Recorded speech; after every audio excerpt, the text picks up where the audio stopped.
Bien, merci Camille. Donc Jean-Marc Sifferman, je suis ici maître de conférence et j'ai en charge une partie de l'enseignement d'analyse sensorielle au sein... C'est bon, peut-être. C'est plus facile comme ça? Bien.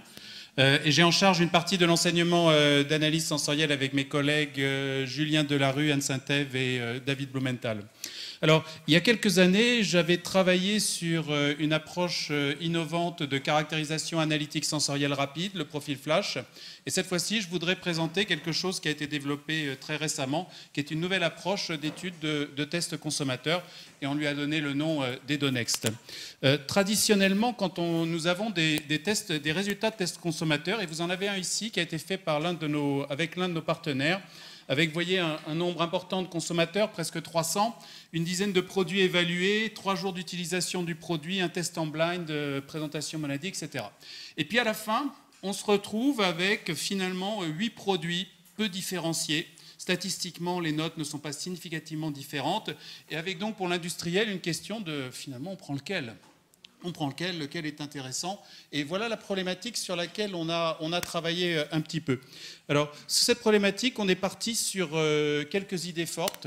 Et dans le principe de la démarche EDONEXT, il y avait 3 idées fortes. La première, c'était d'imposer au consommateur de faire un choix, de lier, deuxièmement, directement le choix que le consommateur va faire avec sa rémunération pour la participation au test, et enfin, lier le choix de ce produit en risque avec les avec les risques qu'il a ou les attentes qu'il a par rapport au produit donné. Donc faire un choix, lier le choix à la rémunération qu'il va recevoir quand il fait le test et lier ce choix à une prise de risque directement liée par rapport à ses attentes, aux attentes à la gamme de produits. Comment est-ce que ça marche? Le principe est très simple. Les produits sont présentés de façon séquentielle, dans un ordre aléatoire. Ils sont présentés un par un. Et à chaque nouvelle présentation de produit, le consommateur doit décider s'il est satisfait du produit ou non. S'il est satisfait, le test s'arrête. Et on lui dit le test est fini. S'il n'est pas satisfait, on va lui proposer le produit suivant et on recommence la procédure. Et on recommence la procédure comme ça jusqu'à un moment, il décide de s'arrêter sur un produit qui le satisfasse. Alors évidemment, il y a un petit truc en plus par rapport à ça. Le point clé, c'est qu'on prévient d'abord le consommateur de 2 choses avant la participation au test. On lui dit que le cadeau, la rémunération qu'il va recevoir sera directement liée au produit sur lequel il va s'arrêter, le produit sur lequel il va choisir. Et le deuxième point clé, c'est qu'il ne peut pas revenir en arrière. Ça veut dire qu'à partir du moment où il décide de passer au produit suivant, il ne peut pas dire plus tard, finalement, c'était le premier produit qui m'intéressait. Alors, la conséquence de ça, elle est très simple, c'est que le consommateur doit mettre en balance 2 risques.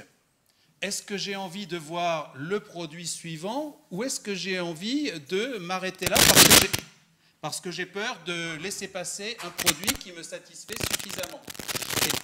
Et donc, il va mettre en permanence ces 2 risques en balance. Le risque de s'arrêter trop tôt parce qu'il y a peut-être de meilleurs produits par la suite, ou bien le risque de laisser passer un produit qui finalement était suffisamment satisfaisant. Je continue à faire de rien d'écrire. D'accord. Bien. Alors, pourquoi est-ce que ça marche? Ça marche parce que justement, le cadeau donné à chaque consommateur... C'est le micro. Pourquoi est-ce que ça marche? Parce que le cadeau donné à chaque consommateur est directement lié au produit. Ça veut dire que, justement, le consommateur est prévenu qu'il va recevoir quelque chose qui est directement relié au produit lui-même sur lequel il s'arrête. Et il est donc intéressant pour lui de s'arrêter quand le produit est suffisamment intéressant par rapport à ses attentes. Et de ne pas aller tester un produit éventuellement moins intéressant par la suite. Qu'est-ce que ça permet ? En fait, ça permet 2 choses potentiellement. Ça permet d'identifier justement les produits qui sont suffisamment intéressants par rapport aux attentes du consommateur. Et je n'ai pas besoin du coup d'aller voir un produit de la concurrence. Je n'ai pas besoin d'en essayer un autre. Finalement, celui-là me satisfait suffisamment.